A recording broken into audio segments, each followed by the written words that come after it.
রামিসার ঘটনাকে হালকাভাবে নেয়ার সুযোগ নেই বলে হুঁশিয়ারি দিয়েছেন এবি পার্টির সাধারণ সম্পাদক আসাদুজ্জামান ফুয়াদ। রামিসার পরিবারের সাথে প্রধানমন্ত্রীর দেখা করার সংস্কৃতিকে ইতিবাচক হিসেবে দেখছেন এনসিপির যুগ্ম আহ্বায়ক মুনিরা শারমিন। বিকেলে কেন্দ্রীয় শহীদ মিনারে আয়োজিত প্রতিবাদ সভায় তারা এসব কথা বলেন।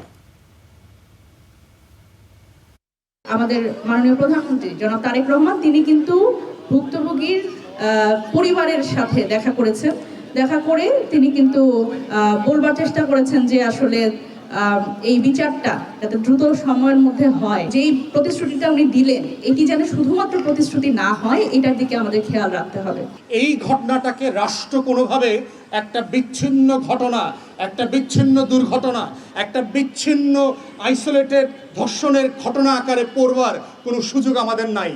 তাই মাননীয় প্রধানমন্ত্রী এবং সরকারকে বলছি, আপনারা যদি সত্যি দায়িত্ব নিয়ে থাকেন, আপনারা যদি সত্যি মনে করেন যে এই রাষ্ট্রের দায়িত্ব আপনাদেরকে দেয়া হয়েছে by oath and under the constitution, then you have to remember এই প্রত্যেক দিনের ঘটনার প্যাটার্ন আকারে আপনার আলোচনা করতে হবে এবং বিবেচনায় নিতে হবে।